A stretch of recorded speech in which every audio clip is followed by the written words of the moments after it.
Hi guys.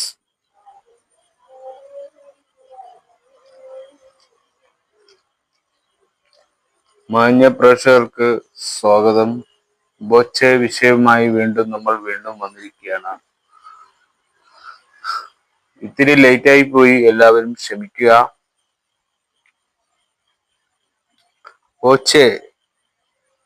Boche വിഷയം ചൊവ്വാഴ്ചയാണ് ഇറങ്ങുക.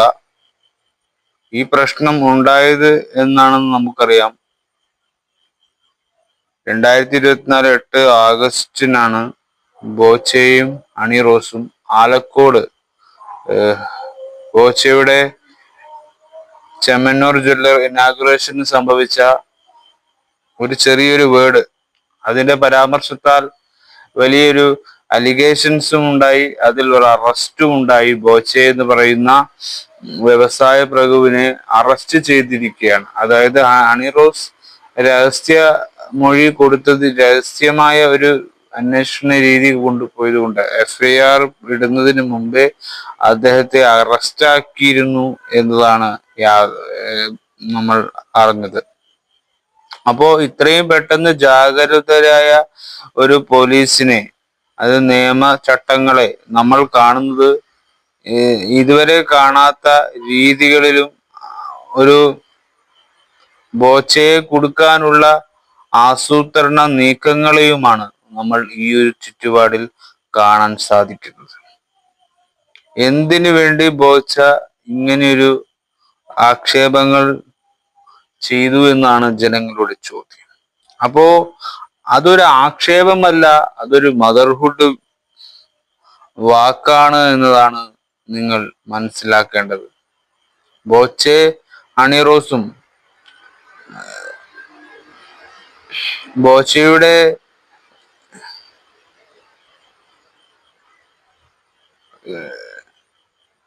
ഹണി റോസിനെ കുന്തി ദേവിയെ ഓർമ്മ വരുന്നു എന്നാണ് ആ ഒരു ഇനാഗുറേഷനിൽ ബോച്ചെ ഹണി റോസിനെ പറയുകയുണ്ടായത്.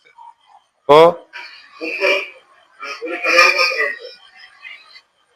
കുന്തി ആ ഒരു കഥാപാത്രത്തെ ഹണി റോസിനെ പറ്റിയുള്ള വിമർശനങ്ങൾ രാഹുൽ ഈശ്വരനും ഒക്കെ കൂടി ഒരു ഡബിൾ മീനിങ്, ആ ഡബിൾ മീനിങ് കാരണം സംഭവിച്ചു പോയ ഒരു കാര്യത്തെ, പക്ഷെ അതൊരു ഡബിൾ മീനിങ് അല്ല, ഒരു പ്രപഞ്ചമായ വാക്കാണ് എന്നത്, മഹാഭാരതത്തിലെ ഒരു കാര്യമാണ് എന്നത് അതുപോലും അറിയാതെ ഹണി റോസിനെ അകത്തിട്ടുകയായിരുന്നു. ആ തെറ്റ് സോറി പറയാനും അതും ശിക്ഷ അനുഭവിക്കുകയും ചെയ്ത ബോച്ചയ്ക്ക് കടുത്ത രൂക്ഷമായ ഒരു ശിക്ഷയാണ് ഹണി റോസ് വാങ്ങിക്കൊടുക്കുന്നത്. വിമർശകർ ഒരുപാട് പേരുണ്ട്.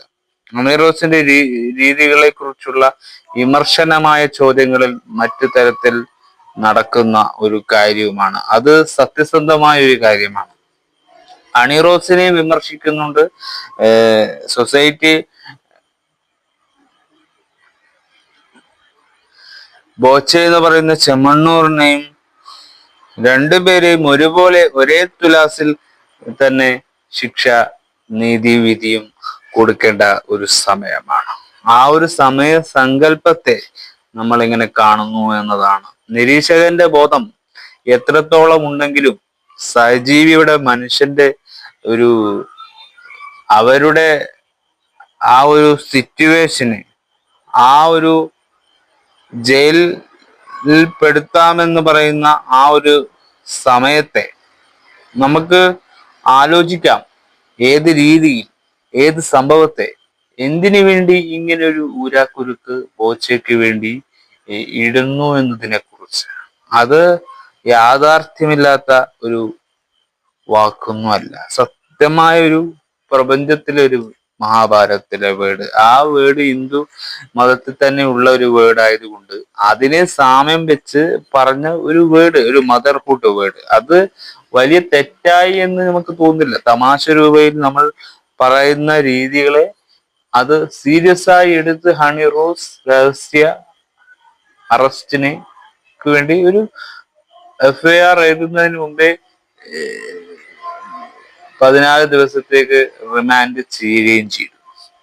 കൊച്ചി സെൻട്രൽ CI ചുമതലയിലൂടെയാണ് ഈ അന്വേഷണം പെട്ടെന്ന് സംഭവിച്ചത്. പക്ഷെ ഇത് ഒരു കുറ്റമായി ആരോപിക്കണമെന്നോ എന്ന് നമുക്ക് പറയാൻ കഴിയില്ല. കാരണം അങ്ങനെ കുറ്റമായി ആരോപിക്കേണ്ട ഒരു കേസ് ഈ ഒരു വേർഡിൽ വരുന്നില്ല എന്നത് പ്രേക്ഷകർ എല്ലാവരും അറിയേണ്ട കാര്യമാണ്.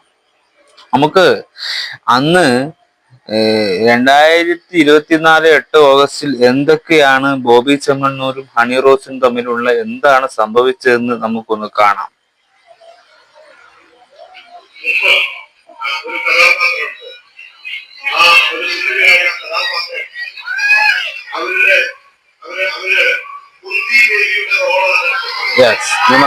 ഒരു കുന്തി റോള് എന്ന് പറഞ്ഞ ഒരു വ്യക്തിയാണ്, ഒരു സീരിയലിന്റെ പരാമർശത്തിലാണ് അദ്ദേഹത്തെ അകത്താക്കുന്നത്. അത് എന്തടിസ്ഥാനത്തിലാണെന്നാണ് ഞാൻ ചോദിക്കുന്നത്. അപ്പോ ഈ അഭിനയിക്കുന്നവരെയൊക്കെ മോശമായി ചിത്രീകരിക്കുകയല്ലേ ഹണി റോസ് ചെയ്തത് എന്നതാണ് യാഥാർത്ഥ്യം.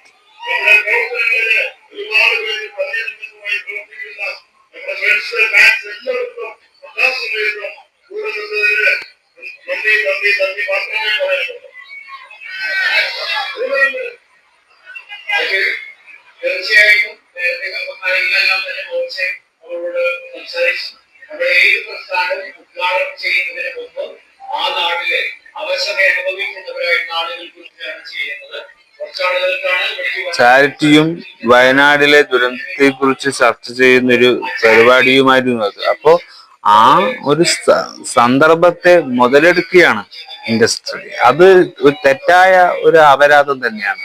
ഒരിക്കലും അങ്ങനെ ചെയ്യേണ്ട ആവശ്യമില്ലാത്ത ഒരു കേസാണ് ബോച്ചയും ഹണി റോസും തമ്മിലുള്ള ഈ ഒരു വാക്കുപോര്. ഒരു യുദ്ധപ്രഖ്യാപനം നടത്താനുള്ള കേസാണോ എന്ന് ചോദിച്ചാൽ അല്ല എന്ന് പറയണം. കാരണം ഇത് വാണിംഗ് മാത്രമാണ്, ഒരു യുദ്ധമല്ല, ഒരു യുദ്ധ പോരാട്ടമുള്ള ഒരു സംഭവമല്ല, ഒരു ഡ്രസ്സിന്റെ പരമായ കാര്യം പോലുമല്ല, ഒരു മദർഹുഡിന്റെ വേർഡാണ് അവിടെ. അത് വലിയൊരു തെറ്റാണെങ്കിൽ അത് നിങ്ങൾ പ്രേക്ഷകർ തന്നെ പറയണം, അത് വലിയൊരു തെറ്റാണ്. അല്ലാതെ മദർഹുഡ് പറയുന്ന ഈ ഒരു വേർഡ്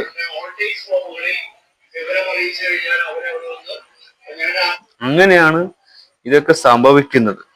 അപ്പൊ നിങ്ങൾക്കത് തെറ്റായി തോന്നും, അല്ലാണ്ട് ഇത് വലിയൊരു അപരാധമായൊരു സംഭവമായിട്ടൊന്നും നമുക്ക് തോന്നിയില്ല.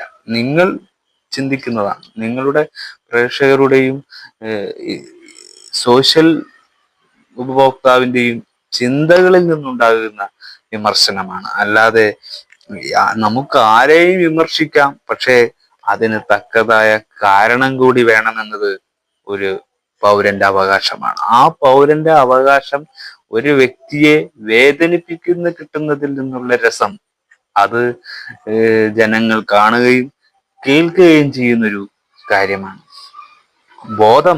ഉപബോധ മനസ്സിനെ നമ്മൾ തളർത്തുമ്പോൾ ഒരാൾക്ക് ശിക്ഷ വിധിക്കുന്നതിനേക്കാളും ആ ശിക്ഷയെ എങ്ങനെ മോചിതനാക്കുക എന്ന് പറയുന്ന കാലഘട്ടത്തേക്ക് നമ്മൾ ചിന്തിക്കേണ്ടിയിരിക്കുന്നു.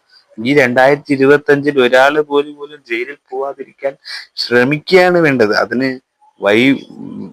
ഈ ഒരു കാരണം ഒരു തെറ്റാണ്. പക്ഷെ ആ തെറ്റിൽ നിന്ന് ഒരാളെ ഇത്രയും ക്രൂരമായ തെറ്റ് എന്ന് പറഞ്ഞ് വിലയിരുത്തേണ്ട ആവശ്യമില്ല.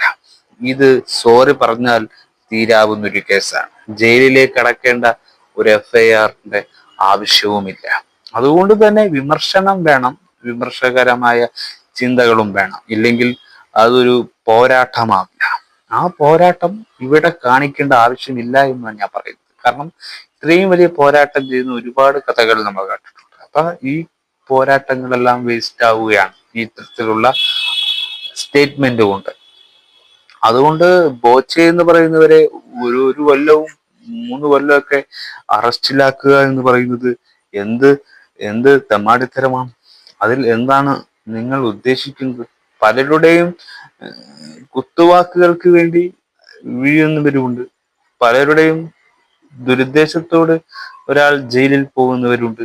ഏതൊക്കെ രീതിയിൽ ആൾക്കാർ ക്രിമിനലാകും?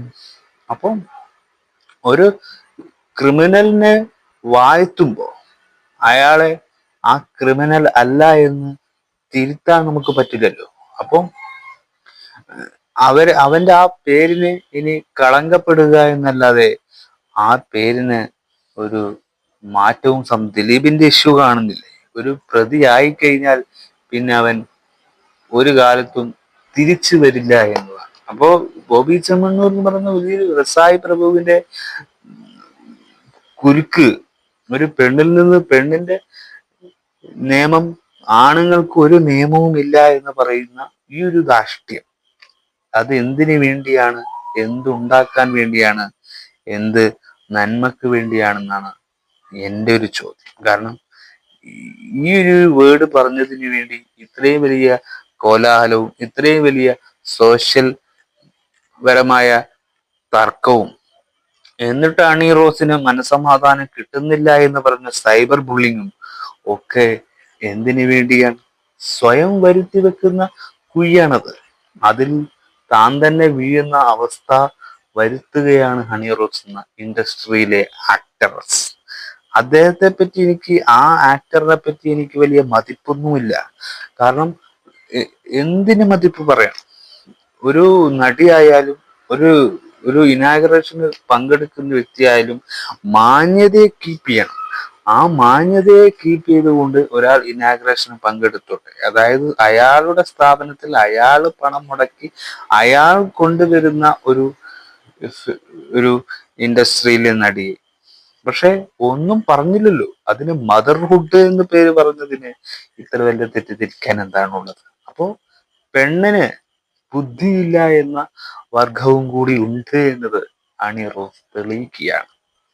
അപ്പോ ഒരു ശാശ്വതമായ പരിഹാരമല്ല ഹണി റോസ് ജനങ്ങൾക്ക് കാട്ടിക്കൊടുക്കുന്നത്. തെറ്റിദ്ധാരണയാണ്. ജനങ്ങളിൽ സംശയവും സോഷ്യൽ ഇൻഫ്ലുവൻസിനെ മൂടിക്കളയുകയുമാണ് ചെയ്യുന്നത്. അത് തെറ്റായ ഒരു അപരാധമാണ്. ധാർമ്മിക ഉത്തരവാദിത്വം എന്നതുണ്ട്. കോടതിയിലെ ഓരോ കോഡുകളും അതിനെ നിർണയിച്ച് ഓരോ കുറ്റങ്ങൾ അതിന് ചാർത്തിയിട്ടുണ്ടാവും. ആ വകുപ്പുകൾക്കനുസരിച്ച് ഒരാൾക്ക് ശിക്ഷ വിധിക്കാൻ പാടുള്ളൂ. ആ വകുപ്പുകൾക്ക് മുകളിൽ ഒരാൾക്ക് ശിക്ഷ വിധിക്കണമെന്നത് അവരുടെ അത്യാഗ്രഹമാണെന്ന് ഞാൻ പറയും. അതാണ് ഹണി റോസ് ചെയ്യുന്നത്. ഇത് ഹണി റോസിന്റെ ഒരു നിലപാടില്ലായ്മയായിരിക്കാം. ബോച്ചയ്ക്ക് പറയാൻ പാടില്ലാത്തവരോട് പറഞ്ഞ രീതി കൊണ്ടായിരിക്കാം. തമാശയാണോ സീരിയസ് ആണോ എന്നത് ചിന്തിക്കാനുള്ള ഹണി റോസിന്റെ കഴിവിനെ നമുക്ക് ജഡ്ജ് ചെയ്യേണ്ടി വരും.